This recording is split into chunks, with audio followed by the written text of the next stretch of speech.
शेतकऱ्यांनी विचारलं की साहेब फरक आहे, तर मी म्हणतो शेतकरी तोच आहे, जमीन तीच आहे, ऊस तोच आहे, पण तरी सुद्धा तुमचं कमीत कमी उत्पन्न आम्ही 40% वाढवणार आहोत. कमीत कमी तुम्ही 40% खर्च शेताचा ऊसाचा खताचा खर्च कमी करणार आहोत आणि कमीत कमी 40% पाण्याचा खर्च कमी करणार आहोत. आणि त्याच्यामुळं खर्च कमी उत्पन्न जास्त हे सुद्धा होणार. म्हणजे फक्त आम्ही त्याचं ज्ञानाचं इनपुट त्याच्यामध्ये टाकलेलं आहे. त्यातल्या शेतकऱ्याचं जे स्किल आहे, आज शेतकरी आहेत का 80-90% आहेत, पण हजारातला एखादा. या इथे आपल्या टेक्नॉलॉजीमुळे कुठलाही शेतकरी हे काम करू शकेल आणि त्याला तेवढं उत्पन्न मिळू शकेल. हे याचं वैशिष्ट्य आहे. आणि किती कॉस्ट त्याला 5,000 रुपये एकराला.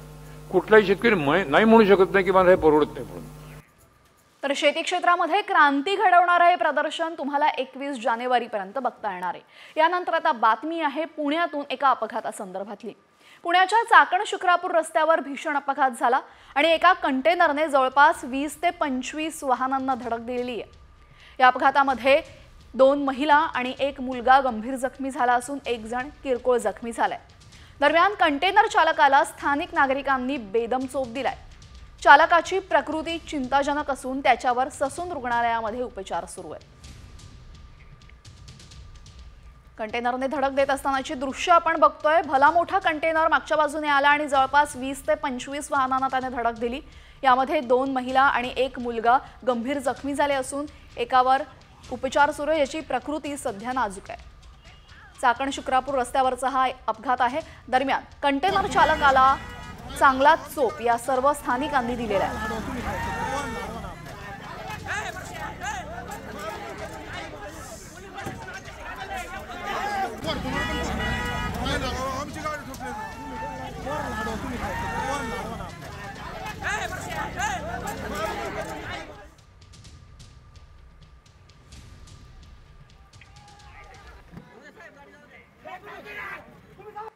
कंटेनरने स्कूटी गाडीला धडक दिली होती.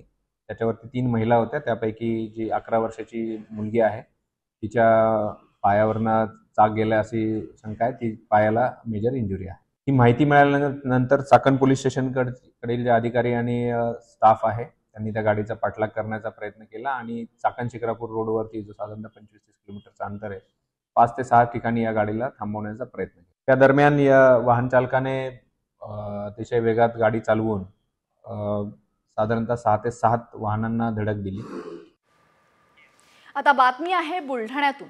बुलढाण्यामध्ये शेगाव तालुक्यात सुद्धा केस गळतीचे परिणाम आता दिसू लागलेत. केस गळतीचे रुग्ण सापडलेल्या बोंडगावामध्ये तर लग्नाळू मुलामुलींचे विवाह सुद्धा थांबलेत. टक्कल व्हायरसच्या दहशतीमुळे गावातल्या मुलांना कुणी मुलगी द्यायलाही तयार नाहीये. दरम्यान केस गळतीच्या आजाराचं निदान करण्यामध्ये अद्याप आरोग्य यंत्रणेला यश आलं नाहीये. त्यामुळे या आजाराचं लवकरात लवकर निदान करावं अशी मागणी गावकऱ्यांकडून होतीये. सगळे संबंध होऊन राहिले. 15 दिवस झाले आमच्या गावात असं कोसळलं आहे की केस गळून पडतात आणि लग्नाला येणारे पाहुणे हे पण आमच्या गावात येऊ राहिलेले नाही. गावकरी लोक आमचे खूप घाबरून गेले. याकरता काहीतरी कारवाई करावी. हे शासनानं थांबावं.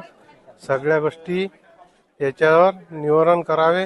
प्रशासन या टक्कल व्हायरसकडे लक्ष द्यायला पाहिजे ना. बरं कामुळे होऊन राहिला बुवा, कसा होऊन राहिला, पाण्यामुळे होऊन राहिला की काय प्रशासन काल जसं पाय तसं काय लक्ष नाही देऊन राहिलं. पण आमचं म्हणणं धोरण असं आहे की बुवा प्रशासन यानं लक्ष द्यावं आणि टक्कल जो व्हायरस आहे हा कमी करण्यात तसं यश मिळावं. यश जर भेटलं म्हणजे आमच्या गावाचंही भलं होऊन जाते. तर या टक्कल व्हायरसमुळे गावातील मुलांचे विवाह सुद्धा थांबलेले आहेत. दरम्यान बुलढाण्यामधील या टक्कल व्हायरसची मुख्यमंत्री फडणवीसांनी दखल घेतली आहे. मुख्यमंत्री फडणवीसांनी मंत्रिमंडळ बैठकीमध्ये आरोग्य विभागाला या संदर्भात सूचना केल्या आहेत. बुलढाण्यातील गावातून पाण्याचे नमुने घेतल्याची माहिती आरोग्य विभागानं मुख्यमंत्र्यांना दिली असून पाण्यामध्ये नायट्रेटचं प्रमाण अधिक आहे. मात्र तेच केस गळण्याचं कारण नाही असा अहवाल आल्याचं आरोग्य विभागानं सांगितलेलं आहे. ICMRचं पथक बुलढाण्यामध्ये येऊन गेलेलं आहे. त्याच्या अहवालाची सध्या सर्वांना प्रतीक्षा आहे. बातमी धारावी प्रकल्पासंदर्भातली. धारावी पुनर्वसन प्रकल्पाविरोधात malaडमध्ये आमदार असलम शेख यांच्या नेतृत्वामध्ये आंदोलन करण्यात आलं. यावेळेस पोलीस आणि असलम शेख यांच्यामध्ये जोरदार वाद झाला. धारावी पुनर्वसन प्रकल्पासाठी जमिनींची मोजणी करण्याकरता मालाडमध्ये अक्सा गावामध्ये आलेल्या नगर भूमापन अधिकाऱ्यांना गावकऱ्यांनी हुसकावून लावलं। आमदार अस्लम शेख यांच्या नेतृत्वाखाली एकत्र येत गावकऱ्यांनी काही काळ मढ मार्वे मार्ग रोखून धरला होता।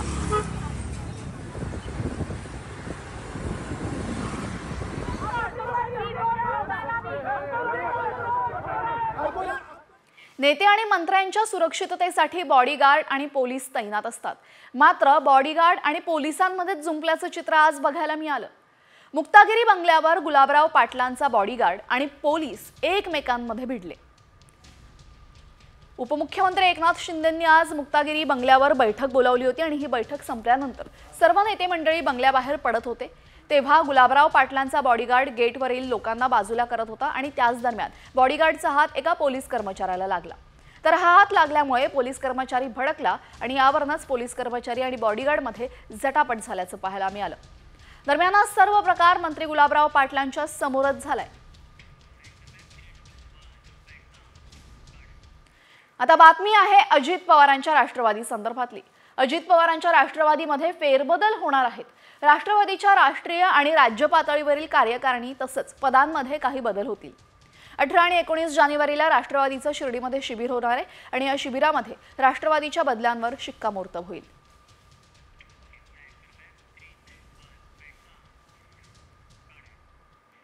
यानंतर बातमी आहे खासगी कर्मचाऱ्यांसाठी अत्यंत महत्त्वाची।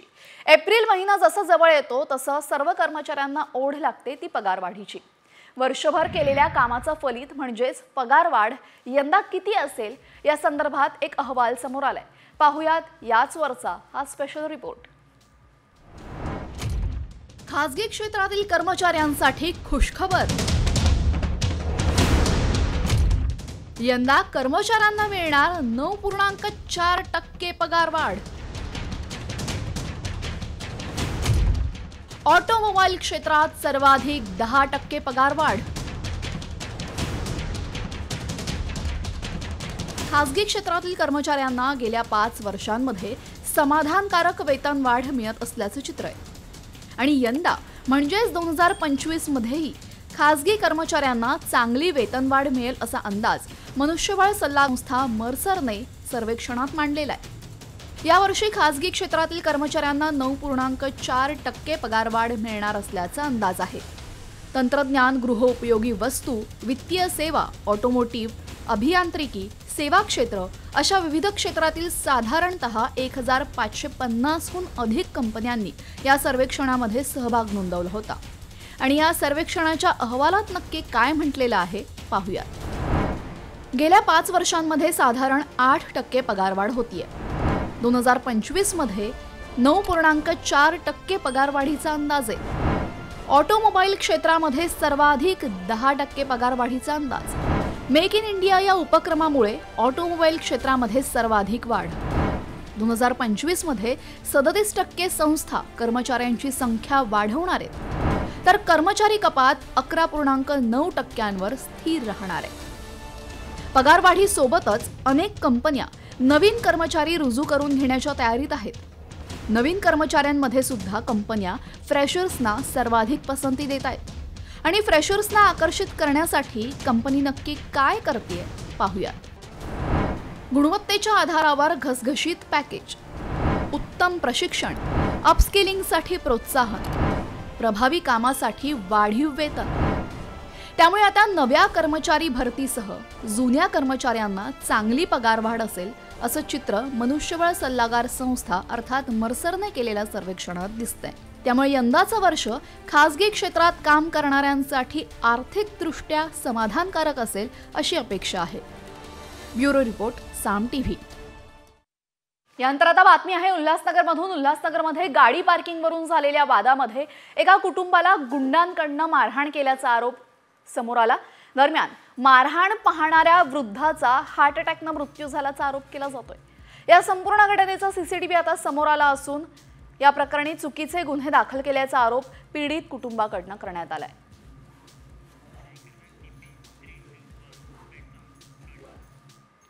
अगदी 2च दिवसांपूर्वी कोल्हापुरातील केएमटी बसवर दगडफेक करणाऱ्या 3 दारुड्यांना पोलिसांनी अटक केलेली आहे. कोल्हापुरातील व्हीनस कॉर्नर परिसरामध्ये चालत्या बसवर दगडफेक या आरोपींनी केली होती. तर दगडफेकीची घटना सीसीटीव्ही कॅमेऱ्यात कैद होती. त्या फुटेजच्या आधारे पोलिसांनी ही कारवाई केली असून आरोपींची आता धिंड काढण्यात आली आहे.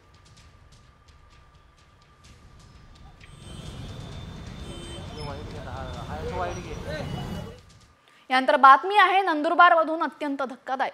कारण विद्येचं शिक्षण देणारा शिक्षकच हनी ट्रॅपमध्ये अडकल्याचा प्रकार समोर आलाय. हनी ट्रॅपमध्ये अडकून शिक्षकाला अश्लील व्हिडिओ व्हायरल करण्याची धमकी देऊन 12 लाखांची खंडणी मागितलेली आहे. दरम्यान मिळालेल्या माहितीनुसार शिक्षकाची फेसबुकच्या माध्यमातून एका मुलीशी मैत्री झाली. त्यानंतर मुलीने शिक्षकाला धुळ्यात भेटायला बोलावलं. यावेळेस मुलीने विवस्त्र अवस्थेत शिक्षकासोबत व्हिडिओ बनवले आणि त्याच वेळी तिघेजण घरात घुसले आणि 12 लाखांची खंडणी मागितली. हा सगळा प्रकार शिक्षकाने पोलिसात सांगितल्यानंतर चौघांना खंडणीची रक्कम घेताना अटक करण्यात आली आहे.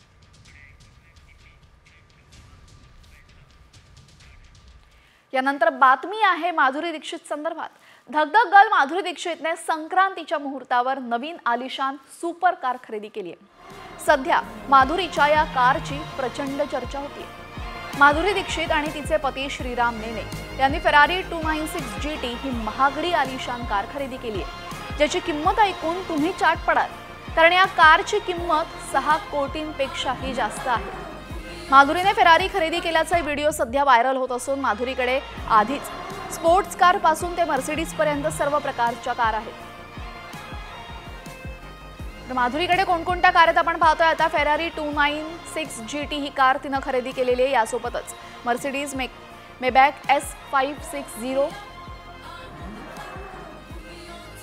Mercedes S class 450, Skoda Octavia VRS ही कार सुद्धा तिच्याकडे. रेंज रोवर व्योग ही कार सुद्धा तिने खरेदी केली आहे.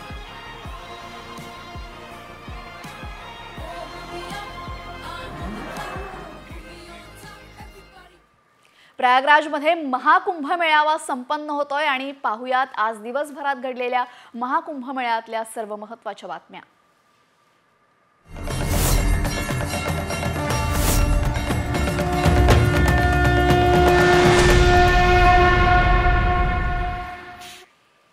महाकुंभ मेळ्यामध्ये मॉडेल साध्वीवरनं आता महंतांमध्ये वाद पेटलाय. नेमका वाद का पेटलेला आहे पाहुयात यावरचा हा स्पेशल रिपोर्ट. प्रयागराजमध्ये महाकुंभात महावाद. साध्वीच्या भगव्या वस्त्रावरनं वाद पेटला. मॉडेल साध्वीवरनं महंतांमध्ये जुंपली. प्रयागराजमध्ये सुरू असलेल्या महाकुंभातलं पहिलं शाही स्नान होऊन 2 दिवस उलटले नाहीत तर महंतांमध्ये वाद सुरू झालाय. आणि याचं कारण ठरली आहे मॉडेल साध्वी हर्षा रिछारिया. आधीच हर्षाला महाकुंभातील पहिलं अमृत स्नान करू देणं आणि महामंडलेश्वर यांच्या शाही रथावर बसण्यावरनं वाद निर्माण झाला होता. ज्योतिषपीठातील शंकराचार्य स्वामी अविमुक्तेश्वरानंद सरस्वती यांनी या प्रकारावर संताप व्यक्त केला असतानाच अखिल भारतीय आखाडा परिषदेचे अध्यक्ष महंत रवींद्र पुरी यांनी भगवे कपडे घालणं हा गुन्हा नसल्याचं म्हणत हर्षाच्या कृतीचं समर्थन केलेलं आहे. तर स्वामी आनंद स्वरूपांनी भगवं वस्त्र कुणी धारण करावं याबाबत भाष्य केलेलं आहे. याआधी अविमुक्तेश्वरानंद यांनी कसा संताप व्यक्त केला होता पाहूया. धर्म का क्षेत्र है, इसमें चेहरे की सुंदरता तात्पर्य नहीं रखती है, इसमें हृदय की सुंदरता. जब हमारा हृदय शुद्ध है कि नहीं, पवित्र है कि नहीं, हम लोकोन्मुखी हैं कि नहीं, लोक सेवा के लिए तत्पर हैं कि नहीं, ये सब बातें यहाँ पर काउंट करती हैं. दिखेगा कि जो साधु संत हैं वो चेहरे पर भी कुछ भस्मी पोत ले रहे हैं, मिट्टी पोत ले रहे हैं, ताकि कुछ अगर हो भी तो वो भी छुप जाए. ती एक मॉडेल आहे आणि सोशल मीडियावर लोकप्रिय आहे. तिनं भगवी वस्त्र घातली ही आपली परंपराच आहे, हा गुन्हा नाही. हर्षानं निरंजनी आखाड्यातील महामंडलेश्वर यांच्याकडनं मंत्रदीक्षा घेतली होती. ती संन्यासी नसून केवळ मंत्रदीक्षा घेतली असल्याचंही तिने सांगितलंय. ती रथावर बसली होती आणि लोकांनी तिला लक्ष्य करायला सुरुवात केली।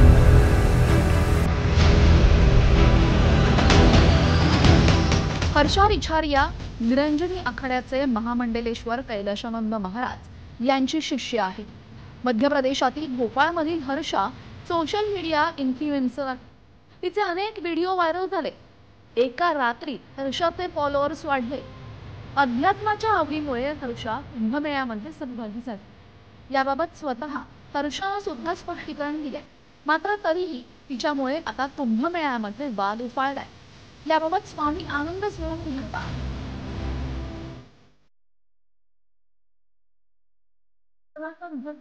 केवळ श्रद्धेचा विषय नाही, तर ते जीवनाचे कर्तव्य आहे, जे सत्य, धर्म आणि मोक्षाचा मार्ग प्रश्न।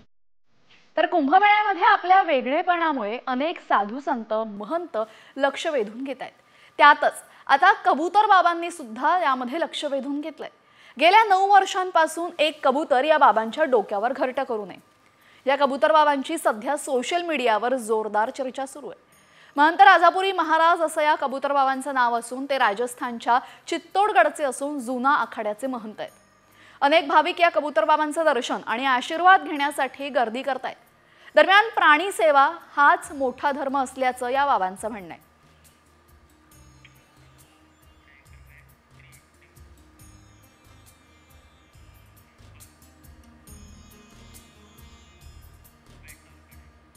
महाकुंभामध्ये डुबकी मारल्याने त्वचारोग होतो असं वक्तव्य भाजपा नेते सुधीर मुनगंटीवार यांनी केलंय। जिथं अमृताचे थेंब ते पाणीही विष बनवल्याचं मुनगंटीवार म्हणत होते, त्यावरून आता वाद निर्माण झालेला आहे। दरम्यान मुनगंटीवारांनी यू-टर्न यावरनं घेतलेला आहे, तर आपल्याच वक्तव्याचा विपर्यास केल्याचं मुनगंटीवारांचं म्हणणं आहे।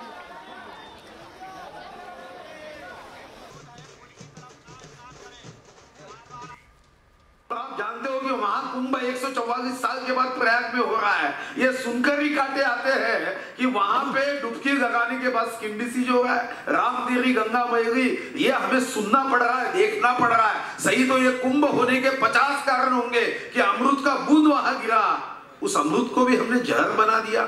तो ये हमें सोचने की बात है, बदलने की बात है। काही लोकांना कुंभमध्ये स्नान केल्यानंतर स्किन डिसीज झाली आणि त्या माहितीच्या आधारावर मी मत व्यक्त केलं की आपण ज्या ठिकाणी अमृताचा बिंदू आणि म्हणून आपण महाकुंभ करतो, आता आम्हाला पाण्याची क्वालिटी उत्तम ठेवण्याची जबाबदारी ही 84 लक्ष योनीतल्या श्रेष्ठ योनीत जन्म घेतलेल्या मानवाची आहे। पण मला असं समजलं की काही लोकांनी आणि विशेष करून काही पत्रकारांनी याला विपर्यास केला आणि विपर्यास करून माझ्या या वक्तव्याला तोडमोड केली। आता बातमी आहे देवेंद्र फडणवीस यांनी इंदिरा गांधींसंदर्भात केलेल्या वक्तव्याची। आणीबाणीच्या काळामध्ये इंदिरा गांधी आमच्यासाठी विलन होत्या असं वक्तव्य मुख्यमंत्री देवेंद्र फडणवीसांनी केलेलं आहे। इमर्जन्सी या चित्रपटाचं अभिनेत्री कंगना रनौतने मुंबईमध्ये स्क्रीनिंग ठेवलं होतं आणि या स्क्रीनिंगला मुख्यमंत्री फडणवीसांनी उपस्थिती लावली। यावेळेस त्यांनी आणीबाणीच्या काळातील घटनांना उजाळा देताना इंदिरा गांधी त्यावेळेस आमच्यासाठी विलन होत्या असं म्हटलं। हालांकि कंगना जी स्वयं जो रोल उसमें कर रही है वो तो हर रोल को न्याय देती है। She is a very versatile actress और हमारे लिए मतलब इंदिरा जी तो वैसे बहुत बड़ी थी और देश की नेता थी, लेकिन उस दौर में हमारे लिए तो विलन थी।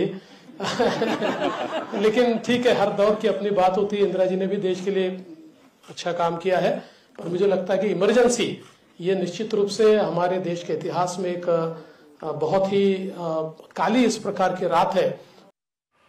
यानंतर आता बातमी मुंबईकरांसाठी मोठी, कारण मुंबईमध्ये पेट्रोल आणि डिझेल गाड्यांवर बंदी येण्याची भीती आहे। मुंबईमध्ये फक्त इलेक्ट्रिक आणि सीएनजी गाड्या धावतील अशी शक्यता आहे। वायू प्रदूषण रोखण्यासाठी डिझेल आणि पेट्रोलवर चालणाऱ्या वाहनांना टप्प्याटप्प्याने बंदी घालणं शक्य आहे का? तसंच इलेक्ट्रिक आणि सीएनजीवर आधारित वाहनांना परवानगी देता येईल का अशी विचारणा मुंबई हायकोर्टानं सरकारला केलेली आहे। या संदर्भात अभ्यास करण्यासाठी आता 15 दिवसांमध्ये तज्ज्ञांची समिती गठीत होण्याचे आदेशही देण्यात आलेले आहेत। तर आता डिझेल आणि पेट्रोलवर चालणाऱ्या वाहनांना टप्प्याटप्प्याने बंदी घालणं शक्य आहे का असा प्रश्न सरकारला कोर्टाने विचारलाय। इलेक्ट्रिक आणि सीएनजीवर आधारित वाहनांना परवानगी देता येईल का? मुंबईतल्या प्रदूषणावरनं हायकोर्टाची राज्य सरकारला विचारणा. अभ्यासासाठी 15 दिवसांमध्ये तज्ज्ञांची समिती स्थापन करण्याचे आदेश देण्यात आले आहेत. हरित इंधनाचा वापर करणाऱ्या बेकरी किंवा तत्सम व्यवसायांनाच यापुढे परवानगी मिळणार आहे.